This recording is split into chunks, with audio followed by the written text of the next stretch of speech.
Mapagpalang buhay po sa ating mga kapatid. Ayan po, video po tayo. Ito po, hawak po ako mais. Babalat po tayo ng mais. Magtitinda po akong maya ng mais, mga kapatid. Ayan.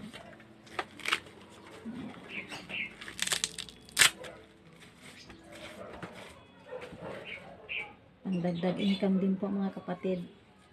Lalaki ng mais, oh. Ayan. Mamaya po, pang merienda, ilalako ko po ito. Saglit lang po ito mabuubos. Marami na po akong mga suki, mga kapatid. Ayan. Ito na po, isang kaldero na po ito. Dami na po nito. Saka mga kapatid, ito po, maganda po ito. Kita nyo po ito. Yan po, nakita nyo po yan. Yung buhok ng mais. Napakaganda po nito sa kalusugan natin, mga kapatid. Ayan. Mayroon po tayong mga sakit sa bato. Ito po, ilaga lang po ninyo, gawin nyo po itong tubig. Napaka-healthy po sa kalusugan natin ito, mga kapatid. Masasabi ko po sa inyo, totoo po ito kasi subok ko na pa ito. Mapaparami din ang pag-inom ng tubig, mga kapatid, habang ito'y iniinom mo.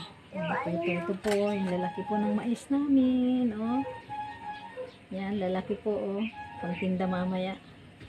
Sanay po ako magluto-luto ng mga kakanin at saka gusto ko mas mabilis. Nilalako ko po ito. Hindi ko po dinidisplay, nilalako ko po ito sa bahay-bahay. Yan. Kailangan po tayong may dagdag na income sa pang-araw-araw po, mga kapatid. Ayan po. Dami po nito, isang kaldero po ito. Ayan po, oh. Isang kalderong mais na ilalaga.